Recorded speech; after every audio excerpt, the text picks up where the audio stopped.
Dzień dobry drodzy Państwo, nazywam się Maria Baran i zapraszam Państwa na webinar poświęcony różnicom kulturowym między Polską a Ukrainą. I organizacyjnie chciałabym dodać, że jest to pierwszy z serii 3 webinarów dotyczących szeroko pojętej współpracy polsko-ukraińskiej w kontekście trwającej wojny. I realizacja tych webinarów jest możliwa dzięki finansowaniu z Narodowej Agencji Wymiany Akademickiej. I chciałabym jeszcze powiedzieć, że w późniejszym czasie każdy z tych webinarów zostanie opatrzony napisami ukraińskimi. I jeszcze zapowiedziałabym, że drugi z webinarów będzie dotyczył rekomendacji dla trzeciego sektora, dla instytucji i organizacji świadczących wsparcie osobom uciekającym przed wojną z Ukrainą, jak i wolontariuszom. A trzeci, ostatni webinar będzie dotyczył wspierania dzieci po doświadczeniu traumatycznym i będzie skierowany w dużej mierze do środowiska pedagogicznego, ale też psychologów, którzy taką pomoc świadczą. I jest ze mną dzisiaj pani profesor Halina Grzymała-Moszczyńska. Chciałybyśmy się na początku przedstawić. Ja oddaję głos. Witam Państwa serdecznie. Proszę Państwa, jestem psycholożką, która od 1987 roku zajmuje się zarówno badaniami wśród różnych grup uchodźców, którzy trafili do Polski, jak i pracą z organizacjami trzeciego sektora, które uchodźcom pomagają. I te już wkrótce niemal 3 dekady moich kontaktów z tą problematyką pozwalają mi na pewne obserwacje, uogólnienia, ale też odniesienia do sytuacji z przeszłości, które mogą dla nas być dzisiaj pomocne.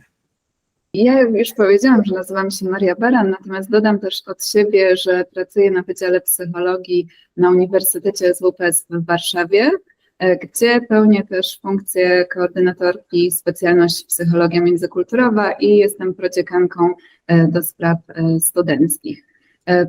Też zajmuję się tematyką szeroko pojętej psychologii, akulturacji i migracji. W ostatnich latach duża część tej tematyki jest poświęcona właśnie osobom uciekającym przed wojną z Ukrainą, ale takie projekty dotyczące psychologii uchodźstwa realizowałam też wcześniej, w okolicach 2015 i 2016 roku. Tak więc zajmujemy się tym tematem już jakiś czas. Ja mam też duże szczęście współpracować przy tym temacie z panią profesor. Zanim jeszcze troszeczkę wprowadzimy dzisiejszy temat, chciałabym powiedzieć, czego Państwo się mogą spodziewać i jaki jest plan na ten konkretny webinar. Podzieliłyśmy ten zakres tematyczny na 3 takie obszary. Najpierw chciałybyśmy właśnie powiedzieć, dlaczego my się zajmujemy tym tematem i co to konkretnie znaczy, co wspólnie zrobiłyśmy, czyli troszeczkę opowiedziałybyśmy o zrealizowanym badaniu. Później chciałybyśmy porozmawiać o podobieństwie kulturowym i różnicach kulturowych i odpowiedzieć na pytanie, czy te różnice kulturowe pomiędzy Polską a Ukrainą istnieją i jeżeli tak, to czy to naprawdę jest takie ważne. Podamy przykłady różnic kulturowych i porozmawiamy o takim zjawisku, które nazwałyśmy pułapką minimalizacji, o konsekwencjach tego zjawiska, o tym, jak go unikać, i podsumujemy dzisiejszy webinar. Także tytułem wprowadzenia. Tak jak powiedziałam, miałam szczęście współpracować z panią profesor głównie przy takich 2 większych projektach, które powstały w ostatnich latach. Pierwszy z nich to była taka księga rekomendacji poświęcona wspieraniu właśnie osób przybywających z Ukrainy do Polski po eskalacji wojny w 2022 roku. Ten projekt nosi tytuł Gościnna Polska 2022+. I jak Państwo widzą na slajdzie, zespół ekspertów był dosyć spory. My obie z panią profesor odpowiadałyśmy tutaj za rozdział pod tytułem Polityka integracyjna. Jeżeli ktoś byłby zainteresowany, to jest też na slajdzie link, gdzie można ściągnąć cały raport. Drugim projektem, takim nowszym, był projekt empiryczny, czyli badanie, które zrealizowałyśmy wspólnie z polsko-ukraińskim zespołem. To badanie zostało zainspirowane może nawet nie tyle naszą ciekawością badawczą, co rzeczywistą potrzebą, która zaistniała w odpowiedzi na sytuację migracji. Mianowicie zgłosiła się do nas Fundacja Splot Społeczny, prosząc o wsparcie w zakresie przeprowadzenia ewaluacji działań. Fundacja pomogła ponad 7 000 osób w Warszawie i pani Marcelina Zjawińska zaczęła się zastanawiać, czy aby na pewno środki są jak najbardziej efektywnie wykorzystywane i aby to sprawdzić, poprosiła nas o pomoc. My taką ankietę zrealizowałyśmy, natomiast postanowiłyśmy pójść o krok dalej i oddać głos uchodźczyniom. Byłyśmy zainteresowane tym, jak one rozumieją tą rzeczywistość nową w Polsce, co tutaj stanowi największe trudności, jak sobie z nimi radzą, co im pomaga. Nie pytałyśmy wprost o doświadczenie wojny, ani o doświadczenie traumatyczne, ale one spontanicznie się w tych wypowiedziach pojawiały. Badanie, no właśnie, mówię o wypowiedziach, mówię o tym, o czym mówiły badane. Nasze badanie zostało zrealizowane w formie pogłębionych wywiadów psychologicznych, tak więc były to takie długie, pogłębione rozmowy na temat doświadczeń tych kobiet w Polsce. Przeprowadziłyśmy 33 takie rozmowy i one dotyczyły tak naprawdę bardzo szeroko rozumianych aspektów związanych z emocjami, z dobrostanem, ze strategiami radzenia sobie, z trudnościami, problemami. Pytałyśmy też o szkołę polską i tak naprawdę no, były to dosyć długie wywiady, natomiast po przeanalizowaniu wyników napisałyśmy raport, który też jest tutaj dostępny, tak jak Państwo widzą na slajdzie, na stronie superbohaterki.org. I z założenia ten raport jest bardzo obszerny, ponieważ chciałyśmy, żeby z niego korzystały wszystkie osoby, które no, chcą zasięgnąć informacji, wiedzy. Jest tam mnóstwo cytatów, natomiast wyszłyśmy z założenia, że no, ta obszerność jest i zaletą, i być może wadą. I tak zrodził się pomysł na te webinary, żeby w bardziej przystępnej formie opowiedzieć o najważniejszych wnioskach, żeby po prostu trafiły do szerszej grupy osób zainteresowanych. I teraz chciałybyśmy troszeczkę wprowadzić temat różnic kulturowych i zatrzymać się przy takim pytaniu, a dlaczego w ogóle warto i czy warto rozmawiać o różnicach kulturowych? My wychodzimy z założenia, że warto, że jest to bardzo ważne. Z jakiego powodu? Przede wszystkim dlatego, że nieznajomość różnic kulturowych może prowadzić do po prostu błędów poznawczych, takich błędów w interpretacji drugiej strony, tego, co ona robi, jak się zachowuje. I bardzo częste jest to, że jeżeli spotykamy osobę z innej kultury, która zachowuje się w sposób inny niż ten, którego byśmy oczekiwali, to mamy tendencję do interpretowania tego zachowania w takich kategoriach, jak na przykład ta osoba jest niekompetentna, nie umie czegoś zrobić, nie wie, jak to zrobić, albo w taki sposób, powiedziałabym, defensywny, czyli to działanie na pewno jest wymierzone przeciwko mnie, że ta osoba coś z premedytacją i specjalnie robi mi może nawet i na złość. No jest to założenie błędne, które wynika z tego, że nie wiemy, no nie znamy tych różnic kulturowych, a w psychologii międzykulturowej taką przyczyną, która stoi jakby u źródła tego typu błędnych interpretacji jest etnocentryzm, czyli taki filtr poznawczy zakorzeniony w kulturze macierzystej, czyli takie zjawisko, które sprawia właśnie, że interpretujemy zachowania drugiej strony, rzeczywistość poprzez pryzmat naszej własnej kultury.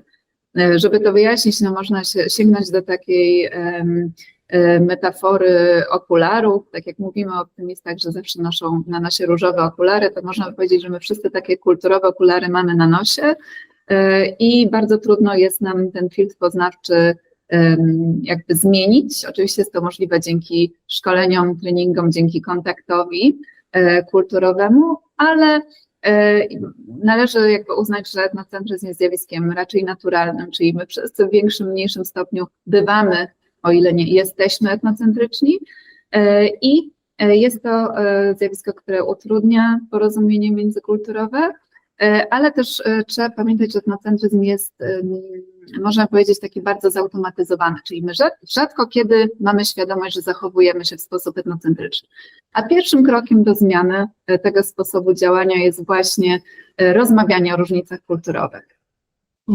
No i właśnie, proszę Państwa, mamy do czynienia z taką sytuacją, że jesteśmy przekonani, że podobieństwo kulturowe sprzyja akulturacji.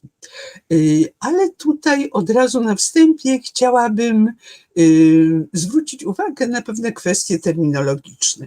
Jeżeli słuchacie Państwo, jak mówią o przybyszach z innych kultur w Polsce, politycy, jaki jest dyskurs społeczny, to pojawiają się tam takie terminy jak asymilacja, integracja, może czasami separacja, marginalizacja. Wiele tych ogólnych pojęć jest stosowanych bardzo nieprecyzyjnie.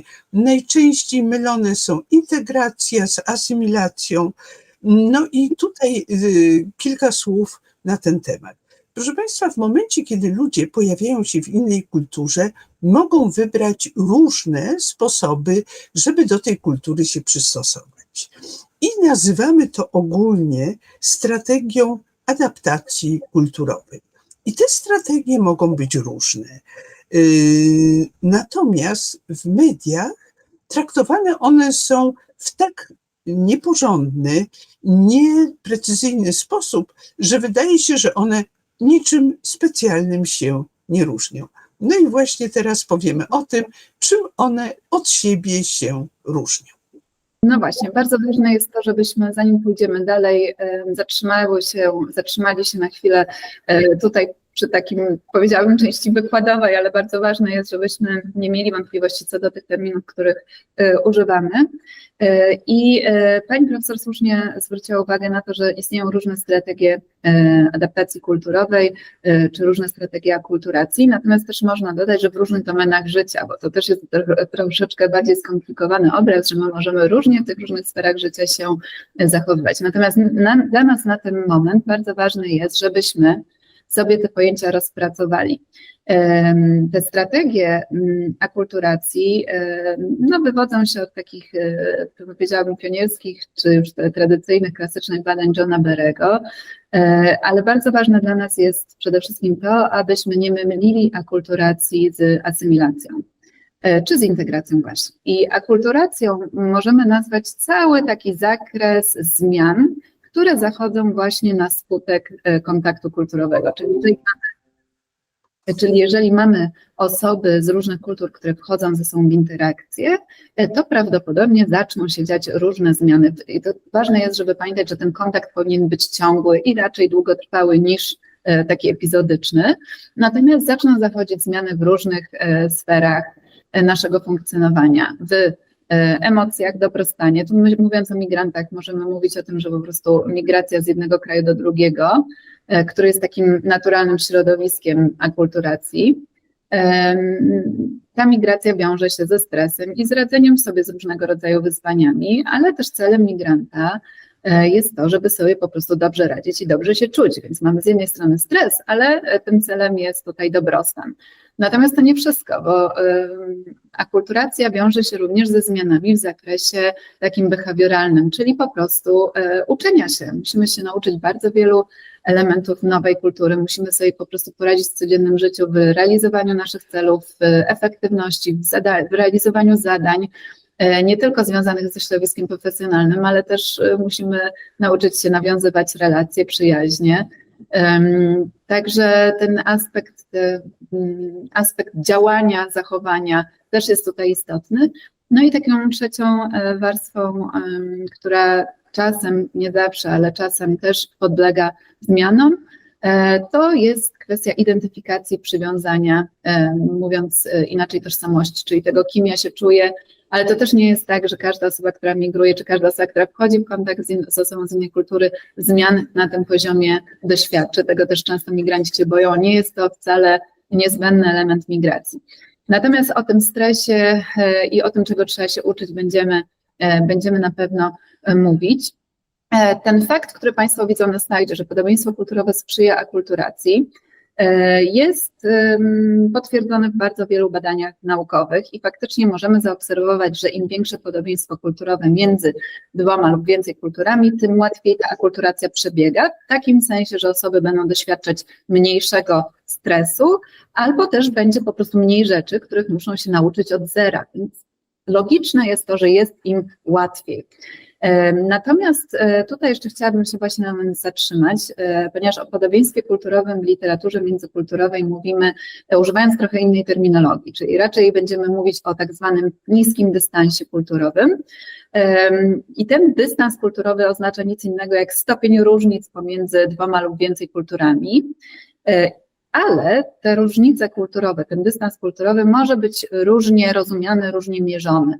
Można na to spojrzeć w taki sposób obiektywny, odnosząc się do badań, które dotyczą wymiarów kultury na przykład, albo jakichś wskaźników zewnętrznych typu PKB, czyli po prostu możemy zmierzyć ten stopień różnic pomiędzy na przykład dwoma krajami. Ale możemy też mówić o dystansie kulturowym subiektywnym, inaczej mówiąc postrzeganym, czyli po prostu tym, jak osoby odczuwają, na ile ta kultura jest odmienna od mojej macierzystej, a na ile podobna. I oba te dystanse będą mieć wpływ właśnie na to, jak ta akulturacja przebiega. I wracając teraz, zataczając trochę koło i wracając do tego, co powiedziała pani profesor o strategiach akulturacji. Myśląc o wynikach akulturacji, większość badań pokazuje, że taką najbardziej adaptacyjną, dobrą, korzystną strategią jest tak zwana integracja, czyli taka sytuacja, w której osoba, która przybywa do danego kraju, z jednej strony uczy się nowych zachowań, ale nie porzuca kultury pochodzenia. Czyli jest to taka sytuacja, ja bym powiedziała, trochę win-win, w której są elementy, tej kultury pochodzenia, które zostają utrzymane, są tradycje, które są pielęgnowane, ale jednocześnie ta osoba szuka kontaktu z osobami z nowej kultury i przejmuje pewne zachowania, które są jej pomocne w realizowaniu codziennych zadań. I to jest integracja. I o niej tak skrótowo myślimy jako takiej najlepszej możliwej strategii. Strategią, której nie należy mylić z integracją, jest asymilacja. I asymilacja polega na przyjęciu nowych elementów kulturowych z tej kultury przyjmującej, przy odcięciu się niemal całkowitym od kultury pochodzenia.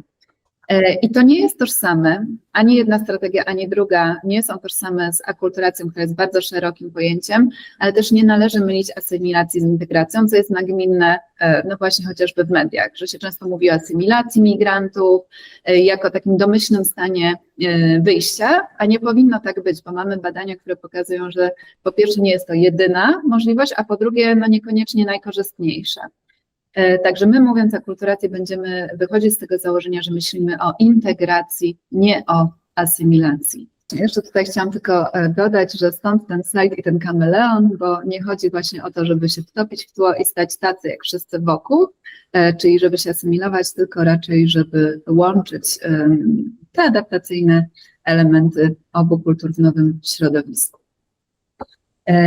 Czyli tutaj sprowadzając to, co powiedziałyśmy przy poprzednim slajdzie na taki grunt bardziej naukowy i opierając się na badaniach, możemy powiedzieć, że im większy dystans kulturowy, czyli im więcej tych różnic kulturowych, tym więcej prawdopodobnie problemów adaptacyjnych i psychologicznych. W tym sensie adaptacyjnych, że właśnie mamy więcej do nauki, możemy więcej błędów popełniać, a psychologicznych, że po prostu pojawi się więcej stresu. Odwracając tę zależność, można powiedzieć, że im mniejszy dystans kulturowy, czyli większe podobieństwo kulturowe, tym łatwiejsza będzie akulturacja. No i właśnie, proszę Państwa, jeżeli chodzi o Polskę i Ukrainę, to mamy taką sytuację, że mamy do czynienia z wysokim podobieństwem kulturowym, czyli z niskim dystansem kulturowym. Zarówno tym obiektywnym, jak i tym, który jest postrzegany. I zamiast opowiadać o tym, jaki on jest, oddamy teraz głos uczestniczkom naszego badania. I bardzo proszę teraz przeczytać zawartość tego slajdu.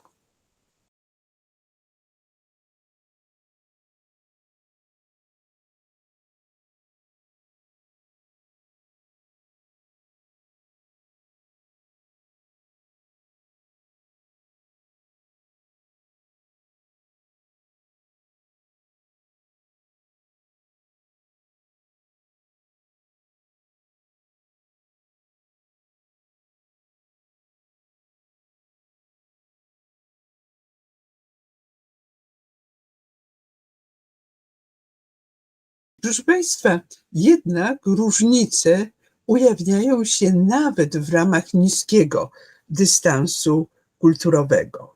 Bo oddajmy znowu głos osobie, która się dzieliła tymi doświadczeniami. Na początku oczywiście nie czułam się zbyt komfortowo w Polsce. Wydawało mi się, że wiele rzeczy jest podobnych do tego, ponieważ w Ukrainie jest naprawdę podobnie, ale wcale nie jest tak samo. To oczywiście są cytaty z naszego badania, o którym była mowa na początku webinaru. Tak, i chciałybyśmy podać Państwu przykłady tych różnic kulturowych, ale zanim to zrobimy, to chciałabym też pokrótce wytłumaczyć, jak my do tych różnic kulturowych możemy podejść, bo jest ich sporo, wbrew pozorom, natomiast starałyśmy się je uporządkować na różne jakby sfery czy kategorie, można powiedzieć poziomy tych różnic kulturowych i wyróżniłyśmy 3 takie warstwy. Dlaczego mówię o warstwach i dlaczego tak do tego podchodzimy? Ponieważ można troszkę porównać, jakby wyjść od takiego założenia, że kultura jest jak góra lodowa, czyli posłużyć się taką bardzo znaną w psychologii międzykulturowej metaforą, która dla nas też jest użyteczna. Bo jeżeli założymy, że podróżujemy do innej kultury albo migrujemy, trafiamy do innego kraju, to są pewne różnice, które widzimy na pierwszy rzut oka. Takie różnice, które bardzo łatwo jest spostrzec. Wtedy moglibyśmy mówić, że to jest ten czubek góry lodowej, czyli jest coś, co jest na powierzchni, nie jest ukryte, widzimy to bardzo, bardzo szybko. I tutaj będziemy mówić o takiej codziennej organizacji życia i o poziomie praktyk, czyli tym, jak ludzie robią różne rzeczy.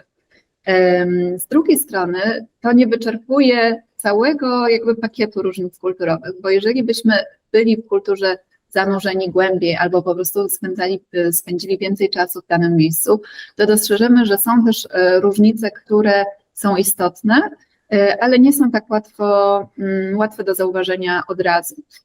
Więc będziemy mówić o tym, co jest ukryte pod powierzchnią, będziemy mówić o normach, będziemy mówić o wartościach, o tradycji, czasem o historii i to jest to, co nie jest dla nas widoczne od razu. I bardzo często przy temacie różnic kulturowych jest to, że nawet niektórzy eksperci koncentrują się na tym, co oczywiste, na tym, co powierzchowne, a to nie jest dobra droga, ponieważ to, co widzimy na wierzchu, jest też w dużej mierze zależne od tych wartości i norm, których nie widać od razu. I wydaje nam się, że dopiero zrozumienie tego sedna trzonu kultury, czyli właśnie wartości i norm, pozwala tak naprawdę na taką skuteczną nawigację w codziennym życiu. I można by jeszcze tą metaforę przypieczętować taką analogią do Titanica. No, co się dzieje, jeżeli koncentrujemy się tylko na tym, co widać? No może dojść do katastrofy. No, na poziomie różnic kulturowych tą katastrofą mogą być po prostu przerwane relacje, nieporozumienia, konflikty. Czasem te nieporozumienia kulturowe będą bardziej zabawne, jak na przykładzie jakichś niezręczności językowych, czy terminów, które brzmią podobnie, znaczą coś zupełnie innego. Ale konsekwencje mogą być dużo poważniejsze, zwłaszcza jeżeli mówimy, czy będziemy na którymś webinarze mówić o dzieciach.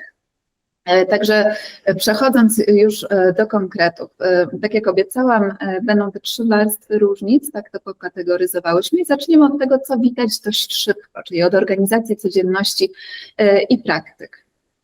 I tutaj widzą Państwo na slajdzie jakby przykłady tych różnic, które zaczerpnęłyśmy w dużej mierze z naszego właśnie badania, czyli po prostu posłużyłyśmy się tym, czym dzieliły się z nami nasze respondentki. I z jednej strony zwracały one uwagę na takie różnice w innych świętach, innych dniach wolnych, czy jest taki inny kalendarz, na który się troszeczkę trzeba przestawić. Wiele osób zwracało uwagę, opowiada na różnice w handlowej niedzieli, czyli tym, że w Polsce sklepy są w niedzielę zamknięte, opowiadając o różnych tak zwanych incydentach krytycznych, czyli takich sytuacjach nieporozumień, które miały miejsce ze względu na różnice. No w tym wypadku często osoby wybierały się do sklepu i nie rozumiały, dlaczego nie można tych zakupów zrobić. No i gorzej, jeżeli lodówka była całkowicie pusta i po prostu planowały zrobić zakupy w niedzielę. Więc to są takie niby drobne różnice, które potrafią zdezorganizować po prostu to funkcjonowanie. Osoby często wspominały o innych wolnych dniach lub godzinach pracy różnych instytucji, poczty, banków, sklepów też. Oczywiście ogrom różnic w organizacji edukacji. Tutaj myślę, że można by się zatrzymać na długo. Ja tylko napomknę o takich różnicach, jak chociażby punkty versus oceny w polskiej szkole, czy jakby czas, w którym zaczyna się edukację, czyli wcześniejszy wiek rozpoczęcia edukacji w Ukrainie, liczba klas, tak, edukacja, która tutaj w szkole podstawowej w Polsce kończy się na 8 klasie, a nie na 11 jak w Ukrainie. I tak naprawdę tutaj można by mówić, prawdopodobnie zorganizować odrębny webinar, który byłby poświęcony tylko i wyłącznie różnicom w organizacji edukacji, ale ponieważ zbierałyśmy te różnice bardzo szeroko, to przejdę dalej. Mówiąc chociażby o potrawach, które wydają się być bardzo podobne, ale te preferencje kulinarne też bywają odmienne w Polsce i w Ukrainie, co widać chociażby na przykładzie dzieci ukraińskich, które poszły do polskiego przedszkola i na przykład nie przywykły do jedzenia kanapek. I nie wiem, czy mamy czas na studia przypadków, pewnie ciężko, ale może napomknę o tym, jak bardzo to jest ważne.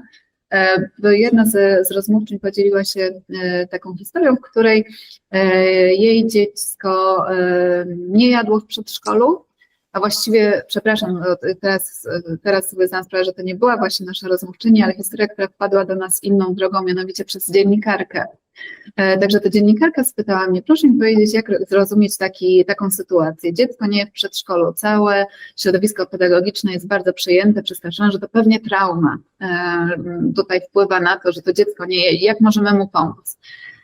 No mnie to zszokowało, wiesz, nikt nie może diagnozować jakby na odległość nikogo, natomiast zastanowiło mnie, dlaczego jakby do mnie z tym przychodzą, zamiast porozmawiać z opiekunką czy z matką tego dziecka, bo pewnie to by dużo bardziej byłoby efektywne i skróciłoby tę drogę.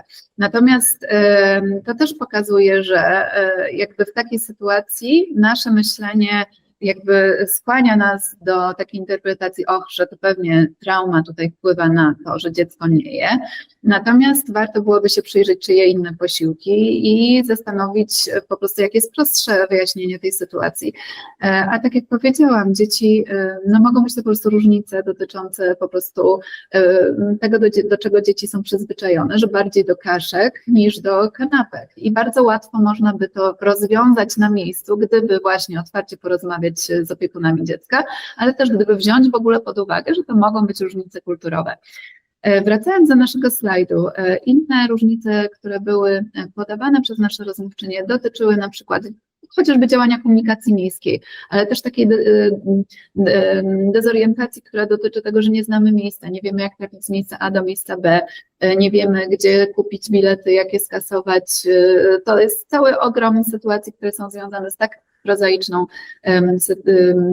prozaiczną czynnością, jak właśnie po prostu posługiwanie się komunikacją miejską. Prozaiczną dla nas, dla osób, które po prostu już do tego przywykły. Inne są chociażby zwyczaje dotyczące wręczania kwiatów. To na przykład znowu wracając do środowiska szkolnego, że u nas to będzie Dzień Nauczyciela, a nie 1 września i że nie dajemy białych chryzantym. Ale to są takie rzeczy, które właśnie bardzo szybko można ich doświadczyć poprzez najczęściej popełniane błędy, ale to nie wyczerpuje wszystkich różnic kulturowych, o których chciałybyśmy mówić. I znowu poprosiłabym, żeby Państwo zapoznali się z cytatami z naszego badania, cytatami, którymi dzieliły się nasze rozmówczynie i zaraz wrócimy.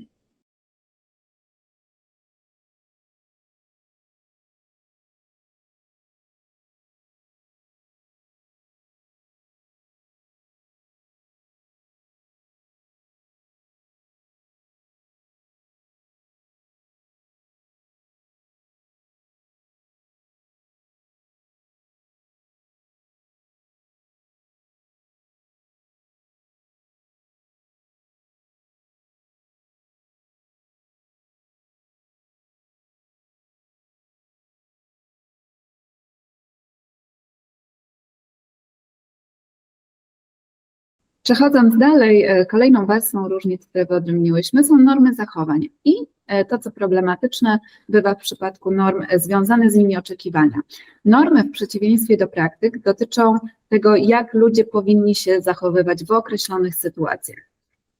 I tutaj tych przykładów mamy dużo mniej, ale to nie dlatego, że ich jest mniej, tylko też mówiąc o praktykach, normach i wartościach, trudno jest czasem postawić granice, bo one w siebie też potrafią dość płynnie przechodzić. Jeżeli przyjmiemy założenie, że normy, praktyki wynikają z wartości, to tak naprawdę możemy na różnych poziomach je rozpatrywać.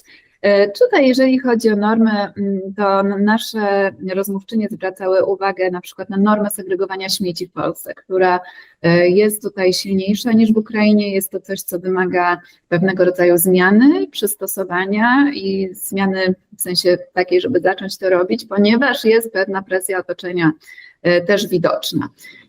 Normą, o której najczęściej mówiły nasze rozmówczynie, była cisza w miejscach publicznych.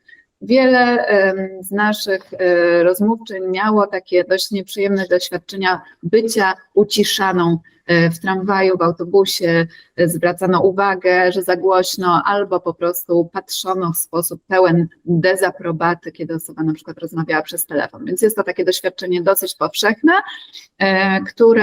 które zgłaszały nasze rozmówczynie, ale też większa samodzielność dzieci i młodzieży z Ukrainy, wcześniejsza, większa, to znaczy chociażby ma to swoją taką ilustrację w sytuacji, kiedy dzieci ukraińskie na przykład poruszają się bez opieki osoby dorosłej po mieście czy po osiedlu, co w Polsce nie jest normą, może budzić zaniepokojenie. Do wychowania dzieci jeszcze wrócimy za chwilkę właśnie przy wartościach. I teraz przejdziemy właśnie do wartości, czyli do takiego aspektu, który mówi o tym, jak powinno się zachowywać, ale wartości są ponadsytuacyjne, czyli jest to taki element, który przynależy do strefy idealnej, ale wykraczającej poza pojedyncze sytuacje. Chciałabym zacząć od odmiennego podejścia do zasad i regulacji. To jest też jedna z takich bardziej widocznych w wypowiedziach naszych badanych różnic, bardzo łatwo dostrzegalnych, pomimo tego, że są to wartości, mianowicie podejście do zasad i regulacji prawnych, które w Polsce jest dużo silniejsze, sztywniejsze niż w Ukrainie, chociaż mówię to z takim też wewnętrznym zaskoczeniem, ponieważ Polska jako kraj w różnych badaniach międzykulturowych jest raczej podawana właśnie jako przykład kultury, w której to podejście do zasad i regulacji jest dosyć luźne, swobodne i takie właśnie niezbyt sztywne. Czy to w badaniach Michelle Gelfand, czy to dotyczących tak zwanych loose and tight cultures, czy to w takim wymiarze unikania niepewności, które znajdziemy w projekcie GLOBE, czy w innych badaniach. Więc faktycznie dane pokazują, że Polska nie jest zbyt sztywna pod względem zasad, ale jeżeli weźmiemy pod uwagę Ukrainę i Polskę, to okaże się, że my jesteśmy bliżej jednak tego wymiaru, powiedziałabym, takiego bardziej restrykcyjnego podejścia do zasad niż Ukraina. I jest to też coś, co nie tylko istnieje w badaniach, ale jest to coś, co jest dostrzegalne w takim codziennym życiu właśnie u osób z Ukrainy przebywających w Polsce. I jak to się przejawia? No, przejawia się to chociażby tak, że jeżeli mamy zasady zachowania, czy zasady, które regulują ruch na drodze, kwestie znaków drogowych, czy ograniczeń prędkości, jest prawdopodobieństwo, że osoby z Ukrainy, powiedzmy, będą troszeczkę bardziej swobodnie do tego podchodzić, ale ryzykują też mandatem. I w przypadku, kiedy nie mamy tej świadomości różnic kulturowych, to też jest to taka dość, powiedziałabym, niebezpieczna płaszczyzna, żeby zamiast edukować, psychoedukować i mówić, że tutaj tak to wygląda, trzeba stosować się do tych zasad. No jest to taka płaszczyzna, powiedziałabym, konfliktowa, która też sprzyja do tego, żeby te konsekwencje były bardzo surowe.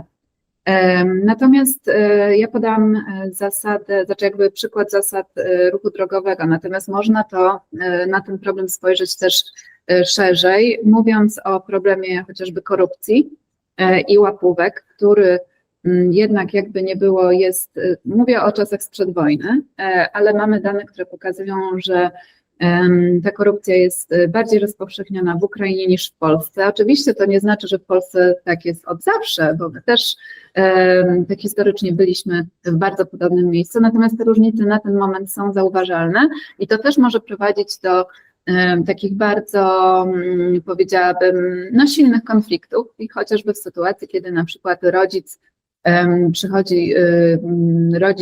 z Ukrainy przychodzi do szkoły, aby negocjować ocenę dziecka. I może się zdarzyć tak, o tym też wiemy jakby że tak powiem z pierwszej ręki, może się zdarzyć tak, że rodzic w trosce o dziecko, próbując być sprawczy, wziąć sprawę w swoje ręce, proponuje nauczycielowi łapówkę. No i z sytuacji jakby z tej polskiej perspektywy może to być nie do przyjęcia, ale też pewnie pierwsza rzecz, taka automatyczna reakcja, która pojawi się w odpowiedzi na taką sytuację, może być po prostu pełna eskalacja konfliktu zamiast edukacji. Ale te różnice są i właśnie wychodzimy z założenia, że trzeba o nich rozmawiać.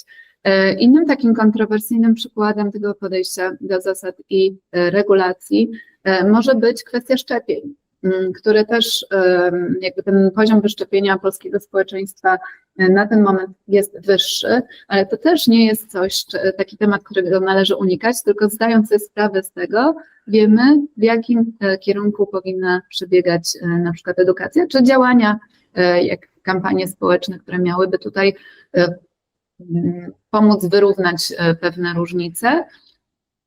Ale no właśnie, mówię o tym, bo jest to kontrowersyjne, ale mówię też o tym, ponieważ jakby najważniejsza jest ta świadomość różnic. Jeżeli chodzi o podejście do zasad i regulacji, to te dwa dość kontrowersyjne przykłady wydają mi się dobrą ilustracją tego problemu, że u nas jednak to podejście do zasad jest w porównaniu z Ukrainą sztywniejsze i może mieć to po prostu jak taki efekt domina, jeśli chodzi o relacje społeczne. Inną różnicą zauważalną jest wyższa hierarchiczność w Ukrainie, co może mieć też na przykład w organizacjach, w miejscu pracy, co może mieć też przełożenie na pewne konflikty w polskim środowisku. Może być tak, że osoby, które nawet osoby zajmujące wysokie stanowiska, jak menedżerowie, mogą mieć takie wrażenie, że na przykład zarządzają w sposób bardzo równościowy, a w rzeczywistości może się okazać, że jednak jest to postrzegane w sposób taki bardziej hierarchiczny i te różnice, czy też konflikty na tym tle mogą się pojawiać. Też w badaniach na przykład Małoty w środowisku pracy okazało się, że taką różnicą jest podejście do czasu. Coś, co my w psychologii międzykulturowej nazywamy monochronicznością versus polichronicznością. Natomiast chodzi o to, że w Polsce ten stosunek do czasu jest taki bardziej, znów powiedziałabym, sztywny. Jest większa być może punktualność, trzymanie się planów, chociaż to też jest coś, co powiedziałabym, że jest raczej dość świeżym w Polsce zjawiskiem. I tutaj oddaję głos przy następnym punkcie pani profesor. Proszę Państwa, ja chciałabym przybliżyć trochę takie częste pole nieporozumień, które ukształtowało się w momencie, kiedy chodzi o styl komunikacji. Mówiąc bardziej zwyczajnym językiem, chodzi o to, jak mówić, żeby być odbieranym jako osoba grzeczna i kompetentna. I tutaj mamy do czynienia z następującą sytuacją. Jest to próba przeniesienia kalki językowej z języka ukraińskiego na polski, będzie odbierana przez Polaków jako brak grzeczności. A więc nieużycie słowa proszę, przepraszam i dopiero przedstawienie swojej prośby będzie traktowane jako brak grzeczności. Tymczasem i Polacy nie wiedzą, że to jest po prostu sposób funkcjonowania języka. Ale muszę Państwu powiedzieć, że dokładnie to samo przydarza się Polakom w Wielkiej Brytanii. I dużo czasu osobom, które zdecydowały się tam osiedlić, zajęło uznanie tego, że jeżeli chcą odmówić, to najpierw muszą podziękować. Rzecz pozornie absurdalna. Dlatego, bo jeżeli czegoś nie chcę, nie zrobię, no to mówię, że nie chcę, nie zrobię. Nieprawda. Po to, żeby to zostało zaakceptowane jako właściwe kulturowo, najpierw trzeba podziękować za propozycję, a dopiero później powiedzieć, że z wielkim żalem odmówimy. Trochę to samo dzieje się w Polsce. mianowicie kiedy osoba z Ukrainy w sposób bezpośredni mówi, co chciałaby, żeby zostało zrobione, osoba z Polski, jeśli nie usłyszy przepraszam, że chce to i to zrobić, uzna, że to jest narzucanie swojego zdania, że jest to po prostu bardzo niegrzeczne. Podobna rzecz dzieje się wtedy, kiedy osoba, która pracuje w sklepie, na pytanie polskiego klienta, czy jest rzecz X na półce i wie, że tej rzeczy nie ma, odpowie po prostu nie i odejdzie. Polak będzie oczekiwał, że ta osoba co prawda nie wie, że tego nie ma na półce, ale powie, przepraszam, pójdę dowiedzieć się, pójdę zapytać się u mojej kierowniczki. I wtedy będzie to wszystko w porządku. Czyli, krótko mówiąc, przełożenie z języka na język niekoniecznie może być bardzo skuteczne. I proszę Państwa, dokładnie to samo dzieje się, kiedy chcemy kogoś poinformować, że robi coś źle czy dobrze. W stylu komunikacji w Ukrainie jest to bardzo bezpośrednie. W stylu języka w Polsce nie. Często nie mówimy wprost, boimy się konfliktów. W związku z tym osoba ma też mniejszą szansę dowiedzieć się, że coś jest niewłaściwie. Kolejna sprawa to mówienie głośno lub cicho. Mówienie głośno w Polsce jest odbierane źle. Jest to mówienie podniesionym głosem, będzie traktowane jako niegrzeczne i obraźliwe. Tak się dzieje w szkole, kiedy matka ukraińska pojawia się w gabinecie dyrektora, czy spotyka się z nauczycielką i mówi głośno i bardzo tak, no powiedziałabym, wyraźnie, żądając czegoś. Z perspektywy szkoły będzie to bardzo źle odebrane jako zachowanie niewłaściwe. Czyli krótko mówiąc, skopiowanie zachowania, które było normalne, właśnie oparte o normy kulturowe w Ukrainie, przeniesione do Polski, może dawać bardzo zły skutek. I tutaj, proszę Państwa, jeszcze jedna bardzo ważna rzecz, mianowicie kwestia dystansu interpersonalnego. W Polsce i w Ukrainie jest on różny. W Polsce bardziej rozdziela się część prywatną i część służbową. Natomiast osoby z Ukrainy, te dwie sfery, mówienia o sprawach prywatnych i mówienia o sprawach zawodowych, są bardzo wyraźnie rozróżnione. I teraz kolejna kwestia to kwestia tego, jakie wychowanie w stosunku do dzieci będzie właściwe.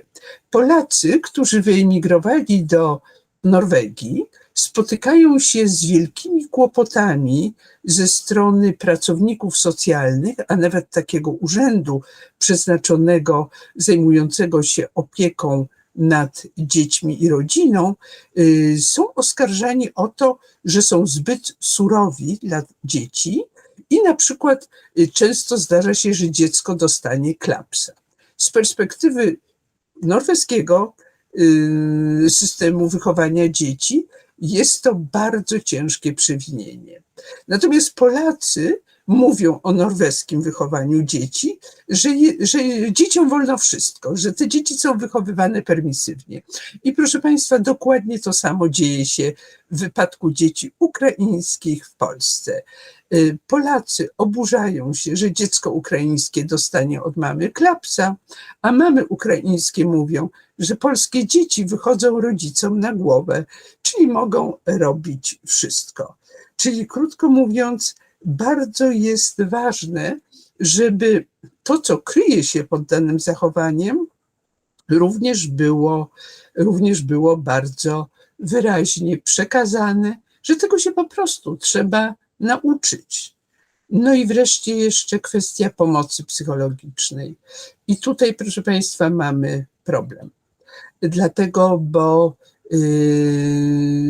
myśmy się tego same dowiedziały dopiero w trakcie naszych badań, że korzystanie z pomocy psychologicznej w Ukrainie wiąże się z zupełnie innymi emocjami i jest zupełnie inaczej dopuszczane niż jest to w Polsce. W Polsce pójście do poradni psychologiczno-pedagogicznej jest dla dzieci, dla ich rodziców bardzo normalne i dla szkoły. Natomiast odmowa skorzystania z pomocy psychologicznej jest traktowana źle.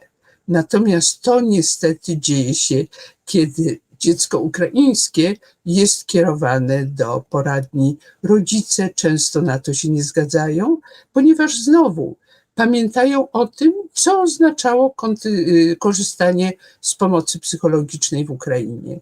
I to jest kolejne pole, w którym trzeba wiedzy, w którym trzeba edukacji, ponieważ bez tego nieporozumienia są po obu stronach.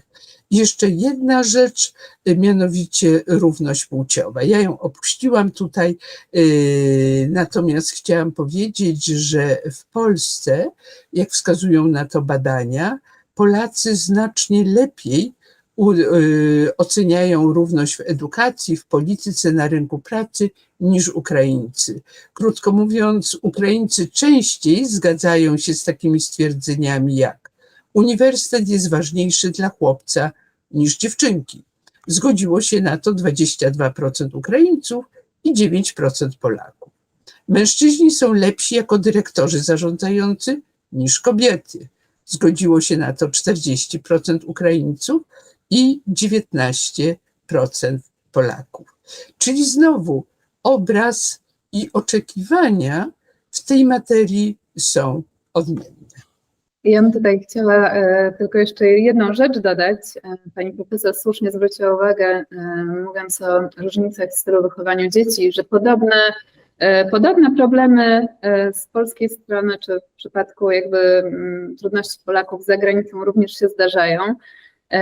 Natomiast ja bym chciała dodać, że oczywiście w Polsce w świetle prawa stosowanie wszelkiej przemocy, kar fizycznych jest zabronione. Natomiast w sytuacji, kiedy mamy taką różnicę kulturową, która polega na tym, że te klapsy na przykład przysłowiowe są ze strony ukraińskiej dopuszczalne, to jest bardzo duże zdziwienie, czy może być duże zdziwienie po stronie ukraińskiej, kiedy na przykład rodzice zostaną zgłoszeni po prostu do ośrodka pomocy społecznej albo zostanie wszczęta procedura właśnie zgłoszenia przemocy. To zdziwienie wynika po części właśnie, myślę, że możemy tak upatrywać z tej nieświadomości różnic kulturowych, bo gdyby obie strony jakby były bardziej na to uwrażliwione, to można by skuteczniej prawdopodobnie temu przeciwdziałać lub zarządzać tego typu sytuacjami.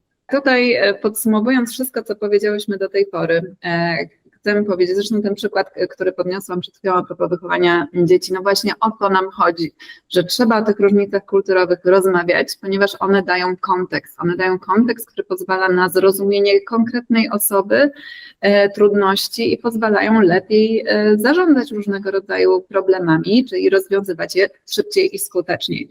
Natomiast tutaj chciałam jeszcze na chwilę zrobić taką stopklatkę i powiedzieć, że tak, wiedza na temat różnic kulturowych jest ważna, może nawet bardzo ważna, ale nie jest wystarczająca. To nie jest wszystko.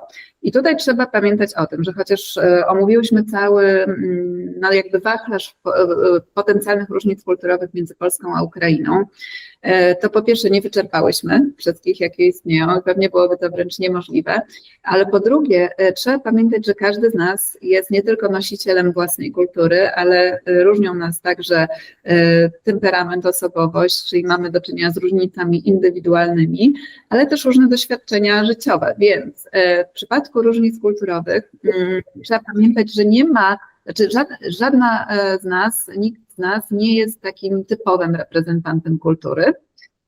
To istnieje tylko statystycznie, natomiast nikt z nas nie będzie idealnym reprezentantem swojej kultury i trzeba też pamiętać, że w przypadku różnic kulturowych możemy mówić o pewnego rodzaju prawdopodobieństwie na temat tego, jak pewne grupy się zachowują. Czyli uczulam Państwa na to, że jeżeli Państwo uczestniczyli w tym webinarze, słuchali, no to nie jest tak, że z góry mogą Państwo zakładać, że dana osoba w konkretny sposób się będzie zachowywać. Istnieje pewne prawdopodobieństwo, to jest pewnego rodzaju taka pomoc w interpretacji pewnych zachowań albo po prostu w uczuleniu na właśnie pewne różnice, żeby być ich świadomym, żeby móc się ich spodziewać, ale oczywiście błędem byłoby założenie, że jakaś konkretna osoba dokładnie w taki sposób będzie się zachowywać. No i właśnie tutaj chciałabym powiedzieć o tym, jak Polska już raz na takim zakładaniu typowego podobieństwa wprowadziła dużo kłopotów do życia społecznego. Mianowicie, kiedy po odzyskaniu niepodległości jedną z pierwszych decyzji była repatriacja osób polskiego pochodzenia z Kazachstanu. Utarło się wtedy mówić, że wracają Polacy z Kazachstanu. Skoro tak, to nie trzeba ich w żaden sposób oswajać z polską kulturą, bo przecież oni są Polakami, mówią po polsku, a w ogóle to są nasi bracia. I w tym momencie zaczęły się, ja prowadziłam te badania i dlatego mówię po prostu z perspektywy doświadczeń osób, które wróciły, a właściwie nie tyle one, ile ich rodziny, oni też, ale to na ogół już było drugie, trzecie pokolenie do Polski. Okazało się, że bracia różnią się bardzo, różnią się całą swoją biografią, życiem spędzonym w innym kraju. Co prawda mówią po polsku, ale mówią w sposób taki, jak ten polski brzmiał, kiedy wyjeżdżała. Ta najstarsza generacja z Polski była zsyłana do Kazachstanu. Co prawda wiedzą o Polsce różne rzeczy, ale niekoniecznie jest to wiedza aktualna. Ale co gorsze, nie można było o tym mówić, ponieważ jak tu mówić, że brat jest różny? Czyli ja po prostu tutaj chciałam wskazać, że jeżeli próbujemy zminimalizować, czy wręcz przemilczeć pewne różnice, to nie robimy dobrze. Nie robimy dobrze dla harmonii społecznej, a co ważniejsze, nie robimy również dobrze dla osób, co do których sądzimy, że im pomagamy. My zaczęłyśmy właściwie tę prezentację, ten webinar od napomknięcia na temat etnocentryzmu, tak, że etnocentryzm wiąże się z postrzeganiem rzeczywistości poprzez pryzmat własnej kultury i siłą rzeczy z niezauważaniem różnic kulturowych. Ale w przypadku krajów, które są tak podobne, które dzieli tak niski dystans kulturowy jak Polska i Ukraina, taką wręcz pułapką jest to minimalizowanie różnic kulturowych. My to nazwałyśmy pułapką, ponieważ bagatelizowanie istniejących różnic, koncentrowanie się głównie na podobieństwach ma bardzo takie istotne konsekwencje społeczne. Pierwszą z nich jest to, i chyba zacznę od takiego systemowego ujęcia, że jeżeli zakładamy, że osoby, które przybywają do nas, do Polski, z Ukrainy, są takie podobne, to naturalne jest myślenie, jakoś sobie dadzą radę. I takie myślenie powoduje, że nie ma rozwiązań, nie ma skutecznych strategii wspierania tych osób, nie ma długofalowego myślenia o tym, jak zarządzać różnorodnością kulturową, nie ma, i siłą rzeczy w Polsce wciąż nie ma polityki zarządzania wielokulturowością.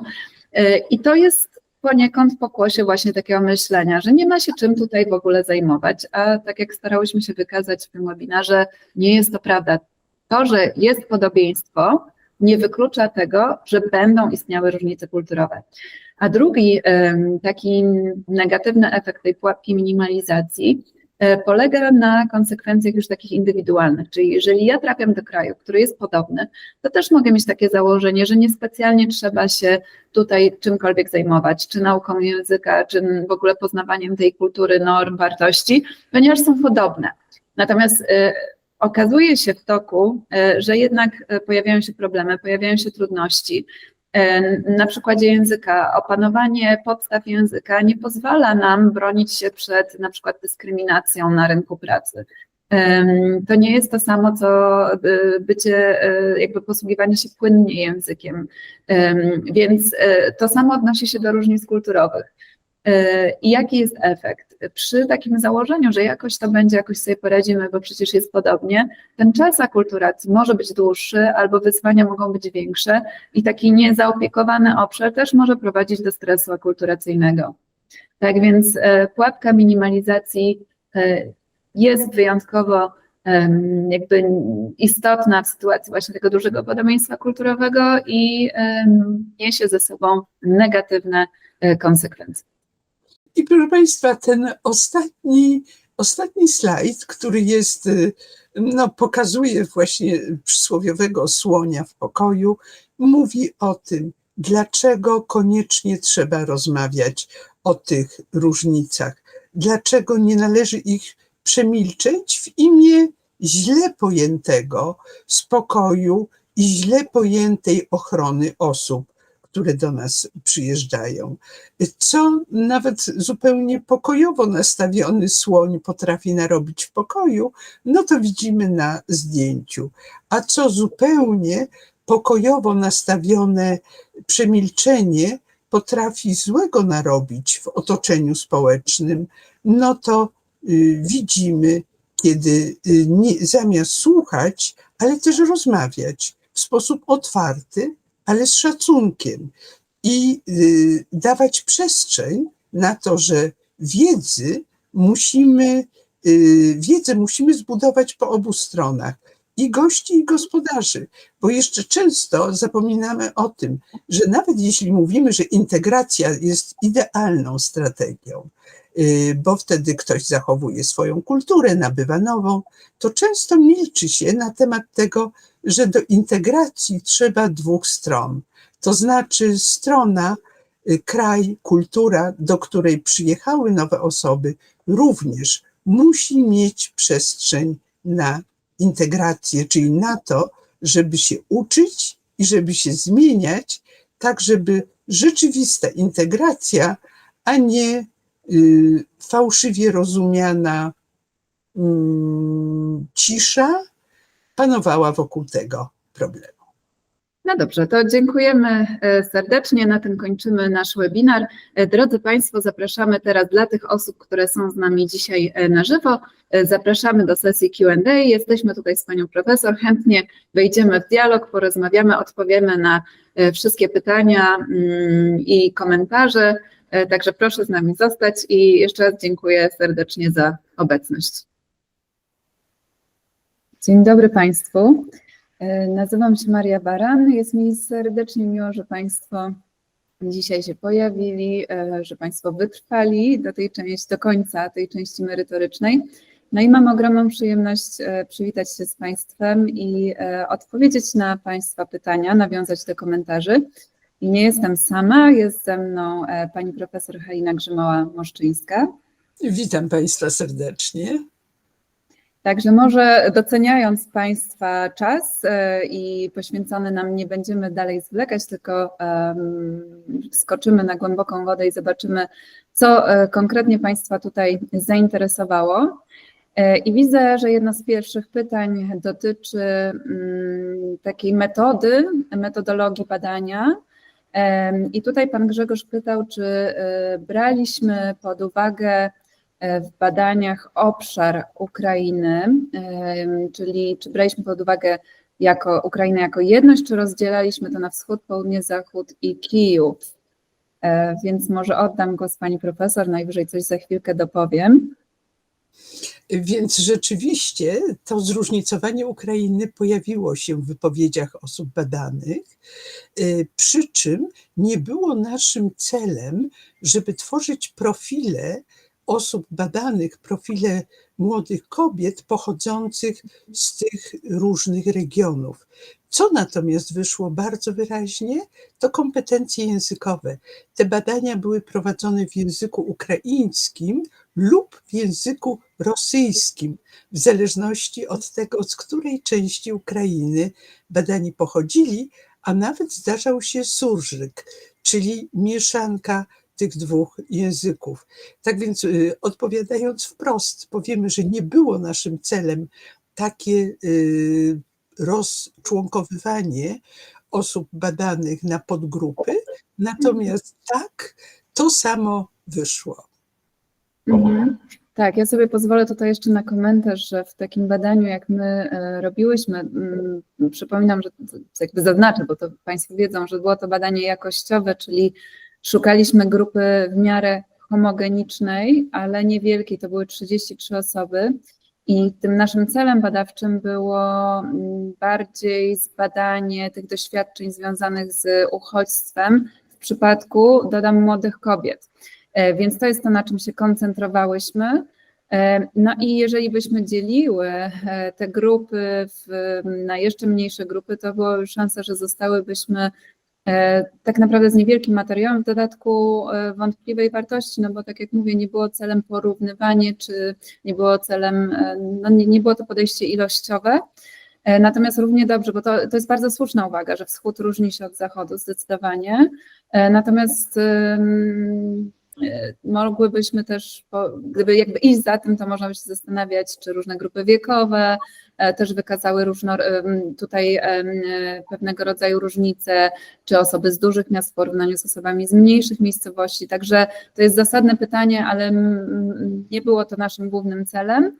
Natomiast brałyśmy to pod uwagę, tak jak tutaj pani profesor mówi w przypadku języka, ale też w niektórych takich, powiedziałabym, zagwozdkach interpretacyjnych. Na przykład spodziewałyśmy się, że troszeczkę więcej naszych respondentek będzie miało takie strategie radzenia sobie ze stresem, które będą dotyczyły religii, na przykład modlitwy czy uczęszczania do świątyni, a okazało się, że niewiele i tak jak dyskutowałyśmy w zespole naszym dwukulturowym polsko-ukraińskim, z czego to może wynikać, no to jakby poruszono dwie główne interpretacje, po pierwsze, że różnice pokoleniowe, ale po drugie właśnie wschód i zachód. Także brałyśmy to na pewno pod uwagę przy interpretacji, ale nie był to taki cel sam w sobie.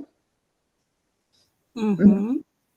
Natomiast no, oczywiście miałyśmy cały czas tą świadomość, że wschodnia Ukraina i zachodnia się od siebie różnią, ale to wypływało tak, że tak powiem, przy okazji, natomiast nie wychodziło jako, no bo nie było to naszym celem badawczym. Natomiast to, co wyszło jako znacznie ważniejsza różnica, to, czy to były osoby, które już miały doświadczenie zawodowe i to doświadczenie zawodowe jakoś chciały kontynuować w Polsce, czy też były to panie, które po prostu prowadziły dom i dla nich wyrwanie z tego domu, znalezienie się w Polsce i jak gdyby konieczność odtwarzania tej całej siatki, że tak powiem, zawodowej, a właściwie tworzenie, bo jej nie miały w Ukrainie, to tutaj występowała bardzo, bardzo wyraźna różnica. No jako taki przykład to możemy podać panią, która pracowała dla korporacji zachodniej w Ukrainie.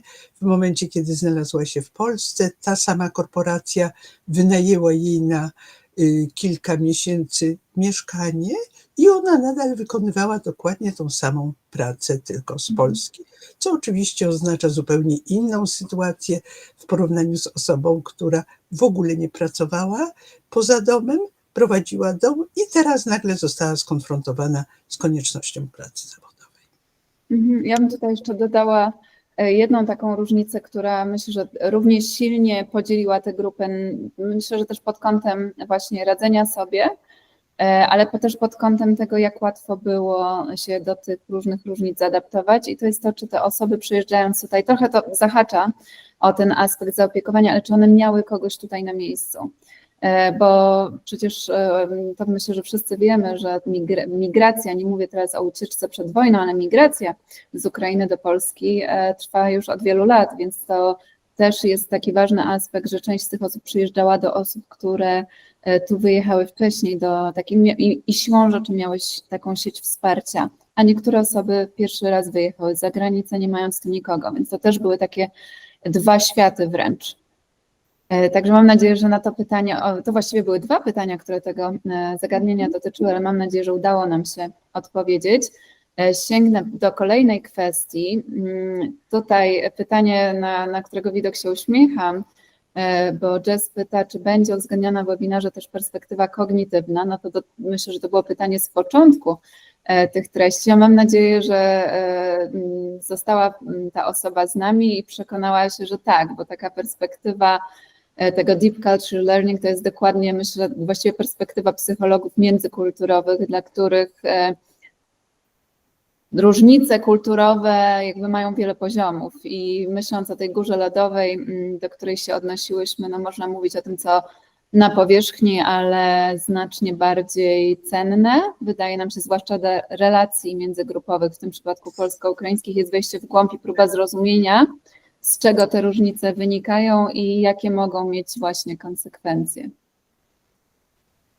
Pani profesor, jakiś komentarz? Tak, no chyba taki, że niestety bardzo często myślimy o różnicach kulturowych na tym poziomie najbardziej widocznym i słyszalnym. Język, ewentualnie jedzenie, sposób ubierania się, sposób funkcjonowania takiego codziennego, łącznie z tym, czy dziecko na śniadanie je kleik bądź zupę mleczną, czy je kanapki, bo akurat ten aspekt był bardzo ciekawy i miał swoje konsekwencje dla tego, jak dzieci funkcjonowały w polskich przedszkolach. Natomiast nie myślimy, że dużo ważniejsze jest to, czego nie widać na pierwszy rzut oka, co można zaniedbać, a co ma równie dramatyczne konsekwencje dla funkcjonowania człowieka w nowej kulturze, jak miało to, że kapitan Titanica nie zauważył, że góra lodowa miała swoją znacznie większą część ukrytą pod lustrem wody. Także tak, ta perspektywa absolutnie była dla nas ważna. Dziękuję. Tutaj mamy kolejne pytanie o to, jak zostały ocenione różnice kulturowe u mężczyzn i no muszę przyznać, że my mężczyzn nie brałyśmy pod uwagę w tym badaniu, ale trochę się też spróbuję z tego wytłumaczyć. Nasze zainteresowanie badawcze kręciło się wokół kobiet i ich doświadczeń z tego względu, że kierowałyśmy się po prostu jakby demografią tej grupy, która przybyła do Polski, a wiemy z badań takich bardziej socjologicznych i z różnych statystyk, że były to głównie kobiety z dziećmi oraz osoby starsze, często z różnego rodzaju niepełnosprawnościami. No natomiast my się skupiłyśmy na tej największej grupie, czyli kobietach, które przyjechały tutaj właśnie bardzo często w roli czy to rodzica, czy opiekuna swoich dzieci lub dzieci z rodziny. I co więcej, no właśnie, także o mężczyznach to tak naprawdę mogłybyśmy spekulować, ponieważ te też dodam, bo to poniekąd zahacza o ostatnie pytanie pana Tomasza, takie też trochę z perspektywy, powiedziałabym, krytycznej, czyli czy badanie oparte na tak wąskiej grupie młode kobiety, które wyjechały do Polski w wyniku wojny, czy takie badanie może dać miarodajne wyniki o różnicach kulturowych między Polską a Ukrainą. I tutaj jakby połączę te dwie kwestie w jedno, troszeczkę się z tego wytłumaczę w tym sensie, że oczywiście badania jakościowe mają swoje minusy i mankamenty. My nie możemy mówić, na przykład generalizować tych wniosków na całą populację osób z Ukrainy, nawet osób z Ukrainy, które przyjechały do Polski, bo to jest oczywiście wąska grupa, tak jak Państwo słusznie zauważyli. Ale to też nie jest cel, to znaczy jakby tutaj wchodząc w badania ilościowe nie jest naszym celem rozpoznanie na przykład, które różnice są jakby zauważane najczęściej, są najbardziej problematyczne, raczej badamy obszary, które mogą się pojawić, które są trudne i dodam tutaj, że my interpretowałyśmy to, co nam jakby spontanicznie się pojawiało w wypowiedziach osób badanych, korzystając też po prostu z teorii, z badań innych badaczy, nadając temu wtedy sens. To znaczy, jeżeli ktoś jakby spostrzeżeń na temat różnic było mnóstwo, ale jeżeli coś się pojawiło raz, w jakiś sposób nas zaskoczyło i z badań, które istnieją, z różnego rodzaju zestawień statystycznych, nie mamy informacji, żeby tu coś było, że tak powiem, na rzeczy. Tak samo w naszym polsko-ukraińskim zespole badaczki jakby nie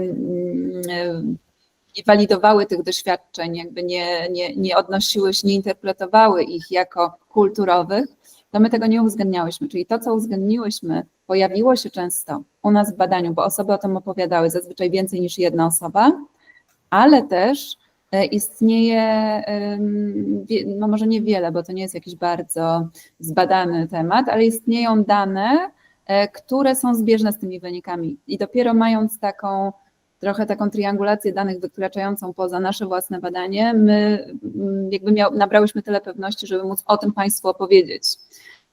I tutaj jeszcze dodam, bo tu też jest jakby, to też można podciągnąć, bo jest pytanie, czy możemy podać źródło dotyczące różnic płciowych, bo to jest jeden z tych aspektów, o których mówiłyśmy.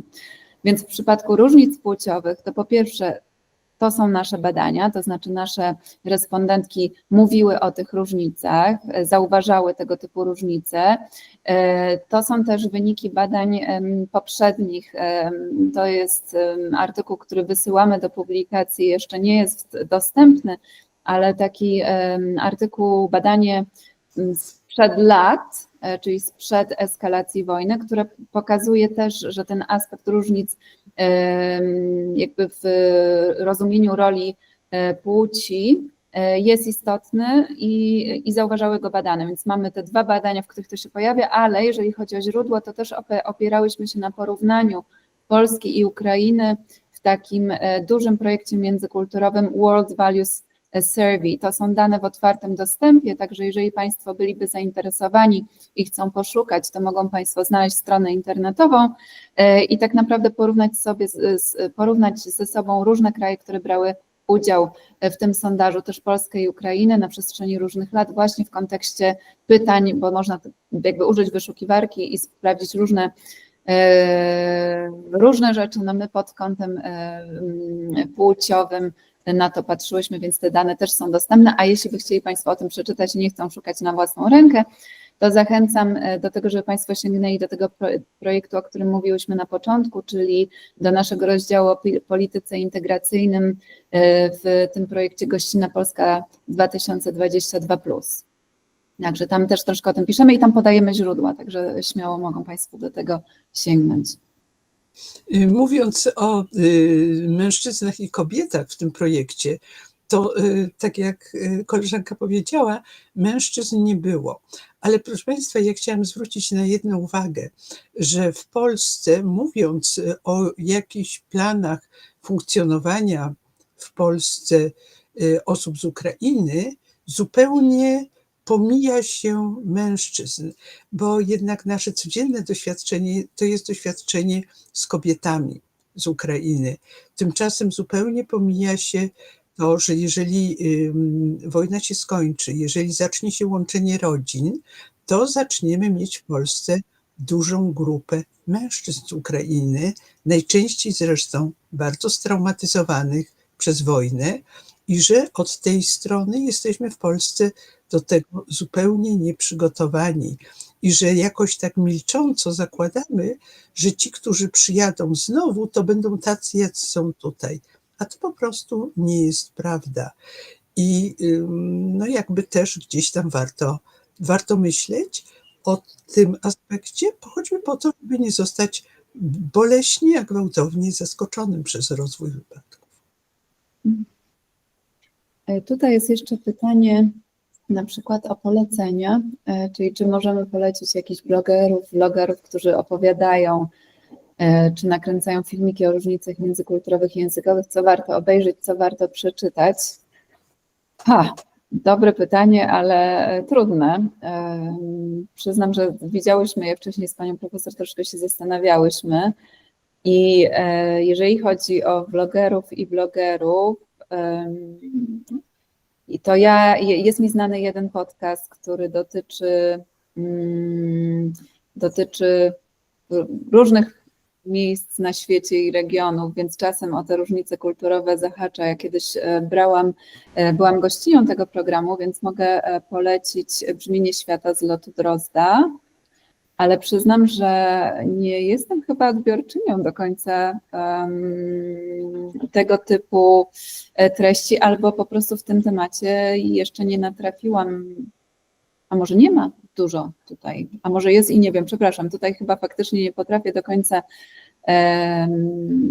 polecić czegoś poza tym podcastem, o którym wspomniałam. Może pani profesor coś jeszcze do głowy tutaj przychodzi, gdzie moglibyśmy osoby zainteresowane jeszcze odesłać?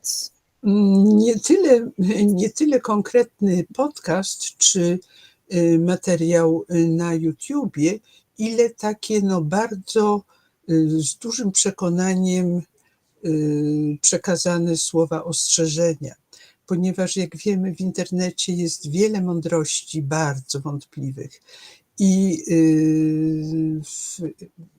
prowadząc zajęcia ze studentami, ja nieraz w pracach studentów znajduję takie przekopiowane mądrości z internetu, które na temat różnych kultur, które po prostu nie mają żadnego sensu. I o ile zgadzam się z tym, że trudno byłoby wskazać w tej chwili coś, co by dotyczyło Ukrainy, to z drugiej strony chciałam dopowiedzieć, że nawet jeżeli będziecie Państwo coś znajdować, proszę być bardzo ostrożnym przed implementowaniem tego i przyjmowaniem tego za niepodważalną prawdę, bo po prostu tak nie jest. Wszystko może być w internecie, każdy może nakręcić filmik i dzielić się swoimi wyobrażeniami, które może w dodatku podać jako absolutną prawdę. Tak, tu podłączam się do tego apelu, że faktycznie trzeba krytycznie podchodzić do źródeł z internetu, ale może to jest też, myślę, że dobrze by było, jakby powstał taki podcast o tej tematyce właśnie tak rzetelnie, merytorycznie zrobiony. Może czeka na taką osobę jeszcze. A tutaj widzę, myślałam, że to już, a my tu mamy jeszcze całkiem sporą liczbę naprawdę bardzo ciekawych i komentarzy i pytań. To może tak, może teraz się pochylimy nad tym pytaniem, która z różnic kulturowych według Pań wpływa najbardziej na trudności z integracją w Polsce?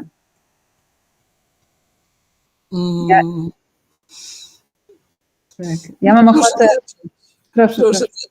Tak? Ja myślę, że jedna z najbardziej dolegliwych różnic kulturowych jest to, co jest pozostałością z kultury wynikającej z wpływów kultury rosyjskiej, a właściwie radzieckiej, a mianowicie tego, jak bardzo trzeba było być przebojowym, żeby uzyskać to, co się człowiekowi należało.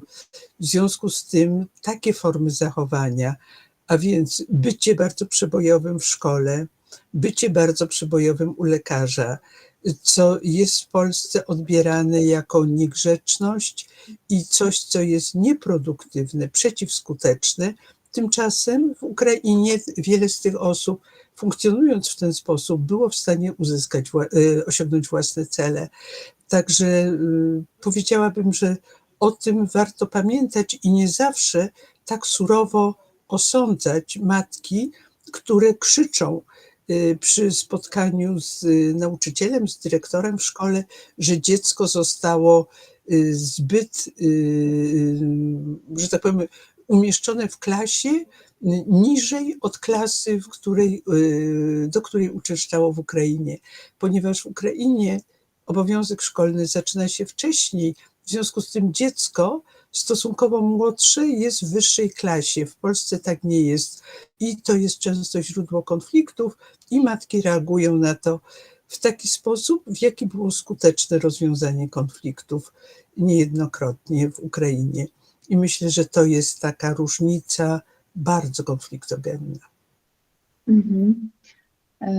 Tak, ja sobie myślę, w ogóle tu się uśmiechnęłam, jak pani profesor mówiła, bo bardzo podobny komentarz zostawił pan Leonard, właśnie nawiązując do tego, że to taka pozostałość postradziecka po prostu, rzeczywistość, która też nas dotknęła, więc paradoksalnie mamy tu coś wspólnego, ale to na pewno nie ułatwia. Ja myślę, że z takich różnic, które osoby badane wspominały, no mówiłam, że te częstości w badaniach jakościowych no nie są istotne, natomiast faktycznie to się pojawiało, to była ta surowość zasad, która obowiązuje, ja się też uśmiecham, bo jakby porównując Polskę z niektórymi krajami zachodnimi, no to ta surowość w Polsce nie do końca występuje. Też dane pokazują, że Polska ma w ogóle kulturowo dość luźne podejście do zasad i regulacji. Mamy mnóstwo projektów, które to czarno na białym pokazują, ale faktycznie, jeżeli się wejdzie w takie różnice wewnątrz środkowo-wschodniej Europy, to one też istnieją i myślę, że tutaj takim zaskoczeniem częstym i też dotkliwym, bo mającym konsekwencje, na przykład w postaci mandatów czy jakichś problemów, jest właśnie to podejście do zasad i regulacji, ale też bym powiedziała, że jakby troszkę bym odwróciła to pytanie, bo bym powiedziała, że może nawet nie to, że jakaś jedna różnica się tu wybija, ale raczej to, że się osoby z kraju sąsiedniego, z kraju jakby nie było postrzeganego jako bliski kulturowo, nie spodziewają tych różnic, a te różnice są. Więc myślę, że to też nie pomaga, że zakładamy, że nie będzie tutaj na tym polu problemów, zwłaszcza w takiej złożonej sytuacji, kiedy w tle jest wojna i różnego rodzaju konsekwencje tej wojny i tej przymusowej migracji, no to takie myślenie o różnicach kulturowych, no to nie jest coś, co się w ogóle zadziewa, a to nie pomaga, bo nagle się okazuje, że jest zaskoczenie, że są problemy, a nikt tego nie przewidział, że takie będą. I to jest po dwóch stronach, bo w przypadku właśnie podobieństwa kulturowego też strona przyjmująca, czyli Polska jako kraj przyjmujący niespecjalnie się nad tym pochyla, tak? No bo założenie jest nawet język jest podobny, kultura jest podobna, więc dadzą sobie jakoś radę. Więc nie ma, no przypuszczam, że nie ma przynajmniej zbyt wielu szkoleń, wsparcia i jest to w niektórych przypadkach taki problem, który rośnie, aż eskaluje pod postacią konfliktów. Tak, to chciałam dodać. To może dalej przejdziemy. To jest też piękne, myślę, pytanie, pani profesor. Czego my, Polacy, możemy nauczyć się od Ukraińców? No, chciałoby się powiedzieć tego, że potrafili przetrwać i że dalej potrafią przetrwać to, z czym się spotykają. Dlatego, bo musimy pamiętać o tym, że choćby dzieci, które trafiają do polskich szkół, trafiają z ogromnym obciążeniem traumy. I mimo tego potrafią przy wsparciu zarówno ze strony polskiego grona pedagogicznego, polskich psychologów, asystentów międzykulturowych, potrafią się tutaj odnaleźć. Także ja bym podobnie z kobietami, bo przecież wiele z nich, mając na froncie męża, brata, przyjaciela, funkcjonuje na co dzień tak, jak gdyby wszystko było normalnie. I myślę, że można się nauczyć tego, jak być dzielnym mimo wszystko. No właśnie, tak, ale myślę, że lepiej bym na to pytanie nie odpowiedziała. Tutaj było gdzieś pytanie, o właśnie, to może następne od pana Grzegorza. Brzmi tak, czy zauważyły panie podczas swoich badań fakt szybkiego nawracania się Ukraińców do Boga i wstępowania do kościołów ewangelicznych, głównie baptystów i zielonoświątkowców?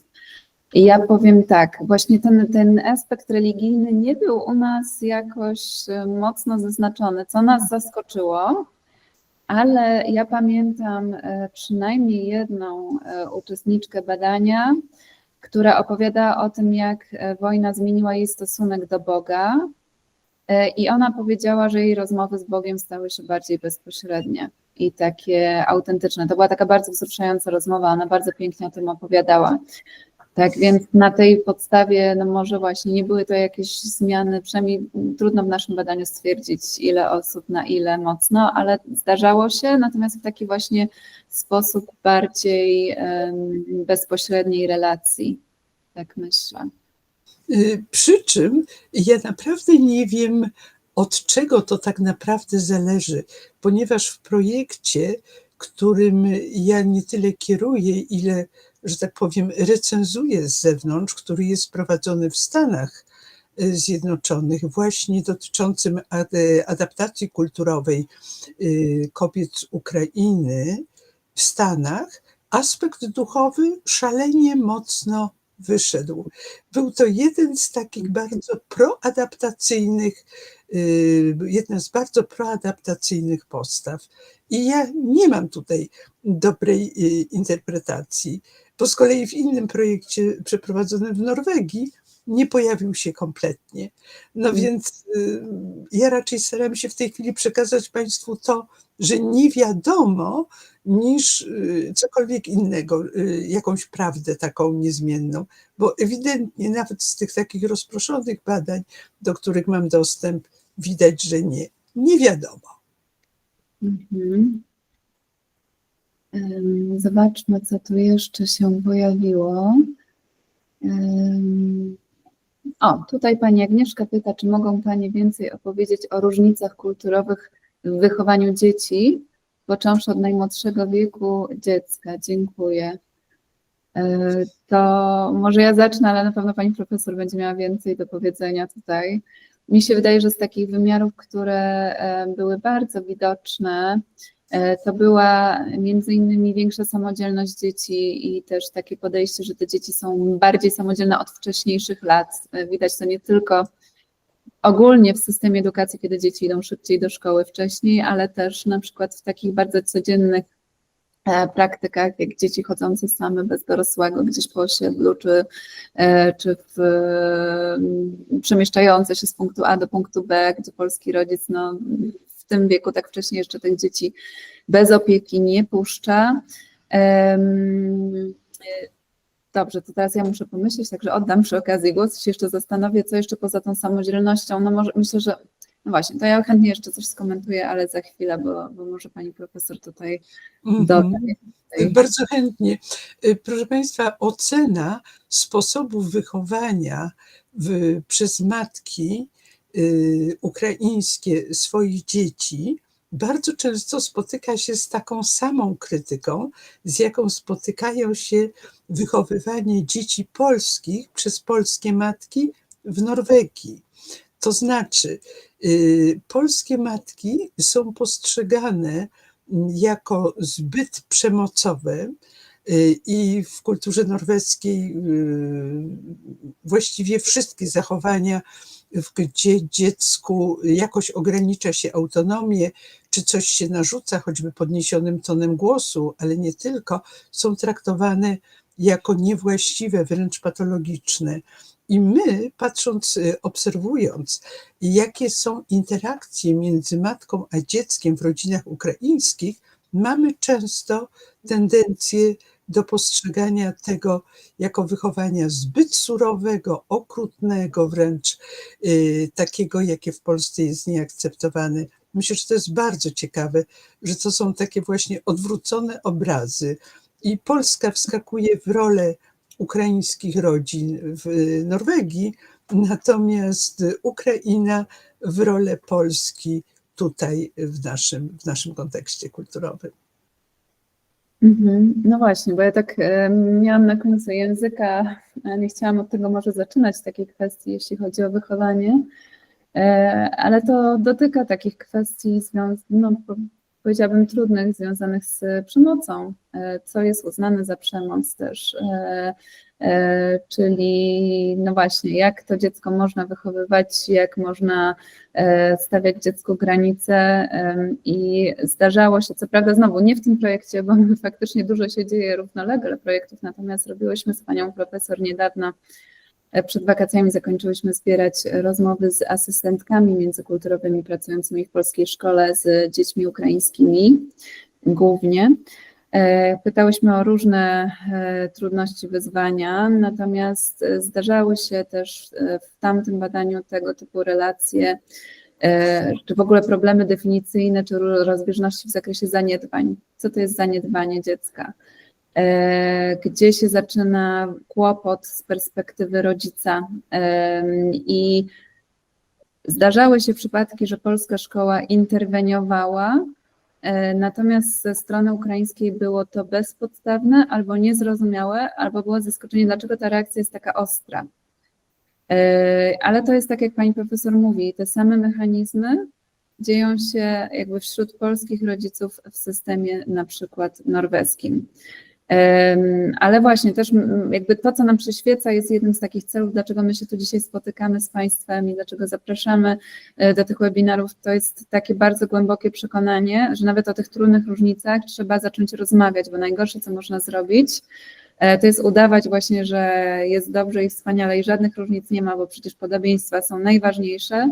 A moim zdaniem taka rozmowa czy dyskusja z szacunkiem dla obu stron to jest pierwszy punkt wyjścia, żeby wypracować właśnie rozwiązania, które będą sprzyjały obu stronom, czyli będą sprzyjały integracji. I jak wcześniej padło pytanie o to, co najbardziej przeszkadza w integracji, to ja bym powiedziała, że właśnie może niekoniecznie różnice kulturowe, tylko taki brak chęci pochylenia się nad tym problemem. Poprawność polityczna. Poprawność polityczna, tak, bo to też jest tak, że często mamy dobre intencje, nie chcemy nikogo urazić, nie chcemy używać stereotypów i nie wiemy, jak rozmawiać o tych różnicach, więc na wszelki wypadek milczymy, a problemy jak były, tak są i rosną aż do momentu, kiedy nie da się ich ignorować, a wtedy zazwyczaj są konflikty. Dobrze, to już myślę, że powoli zbliżamy się do końca, ale jeszcze tu widzę dwa pytania. Jedno na jedno już odpowiedziałyśmy.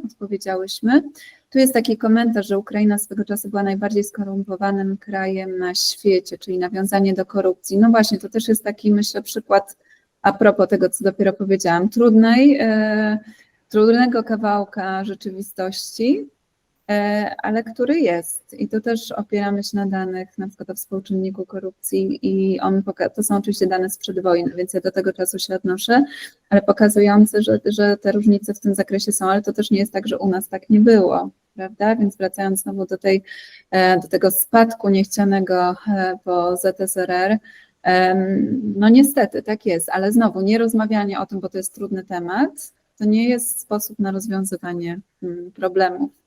Zwłaszcza jeżeli oczekujemy integracji, czyli my się chcemy integrować z osobami, które przybyły, ale też oczekujemy, że te osoby również taki wysiłek podejmą. Więc to są tematy, które jak najbardziej warto poruszać.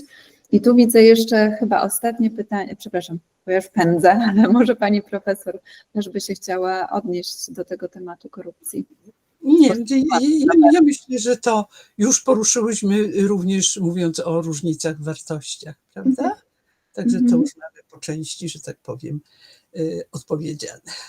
Tak, więc widzę tu chyba ostatnie pytanie, które myślę, że już ta osoba do nas wróciła z zapytaniem znowu o metodologię, pytając, jakie metody użyłyśmy do skalowania różnic kulturowych i które aspekty tej metodologii okazały się najistotniejsze.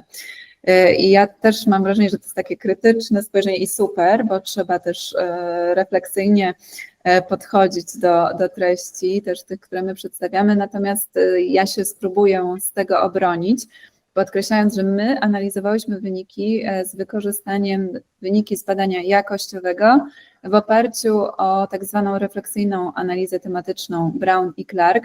Tutaj chyba faktycznie we wprowadzeniu do tego webinaru już nie wchodziłam w metodę, także to może nasz błąd, ale też obawiałam się, że jak zacznę opowiadać o metodzie, to większość webinaru będzie dotyczyła tych aspektów badawczych, a starałyśmy się troszkę na innych treściach skupić. Natomiast refleksyjna analiza tematyczna to jest taka metoda, która pozwala przyjrzeć się w sposób dość jednak subiektywny, ale takim treściom, które mają znaczenie z punktu widzenia pytania badawczego. Czyli my patrzyłyśmy na to, co spontanicznie te osoby mówią, na pytanie o to, jak sobie radzą, co im pomaga, co im przeszkadza radzić sobie w Polsce. No i tak się złożyło, że jednym z takich aspektów, które utrudniały taką gładką, zakładaną i oczekiwaną w sumie adaptację, to były te różnice, których się właściwie nie spodziewały. Natomiast nie skalowałyśmy nic, nie jest to badanie, nie mamy w ogóle ambicji generalizować wyników tego badania w taki sposób, żeby mówić, że więcej różnic nie ma. Tak? Że nie jesteśmy tu z takiej pozycji, że to są różnice kulturowe między Polską i Ukrainą i to wyczerpuje całą pulę. Nie, to jest pewnie część różnic kulturowych, które wystąpiły. Akurat u nas to było zaobserwowane dość mocno, natomiast też, tak jak mówię, przy interpretacji tych danych, ponieważ nie miałyśmy triangulacji, czyli nie przeprowadziłyśmy badań ilościowych, kwestionariuszowych na dużej puli osób z Ukrainy w Polsce, to po prostu sięgałyśmy do istniejących, opublikowanych źródeł naukowych, szukając pewnej ramy do interpretacji tego, co my znalazłyśmy. Tak, no i oczywiście można znaleźć coraz większą ilość osób, które akceptują takie podejście, właśnie badanie jakościowe, ale wiemy też o tym, że standardowo najczęściej pod pojęciem badań naukowych uważa się właśnie te badania na dużych próbach, badania ilościowe, no ale my tutaj wchodzimy z podejściem, które ma pomóc nie tyle policzyć, ile zrozumieć istniejące zjawisko. I taka jest specyfika tych badań i naszego podejścia. Tak. Dziękuję serdecznie Pani Profesor. Dziękuję Państwu bardzo serdecznie za Państwa obecność, aktywność, za te wszystkie komentarze i pytania. Na koniec chciałabym jeszcze raz podziękować, ale też zaprosić Państwa na jeszcze 2 spotkania w podobnej formule. 25 listopada odbędzie się drugi webinar. On będzie dotyczył rekomendacji dla trzeciego sektora, a więc dla wolontariuszy, instytucji, które wspierają osoby z doświadczeniem uchodźstwa z Ukrainy w Polsce. Też będzie ta część oparta na naszych badaniach. I trzeci webinar, który ukaże się w grudniu, przyznam, że na ten moment nie pamiętam dokładnej daty, ale będziemy Państwa informować, przez Uniwersytet SWPS. Ten trzeci webinar będzie dotyczył wspierania dzieci z Ukrainy w Polsce, dzieci po doświadczeniu traumatycznym i to będzie taka perspektywa, powiedziałabym, bardziej kulturowa niż kliniczna, ale będziemy mówić właśnie o dobrych praktykach związanych z jak najlepszym wspieraniem dzieci w tym kontekście. Także dziękuję Państwu serdecznie i mam nadzieję, że do zobaczenia jeszcze. Dziękujemy bardzo. Dobranoc.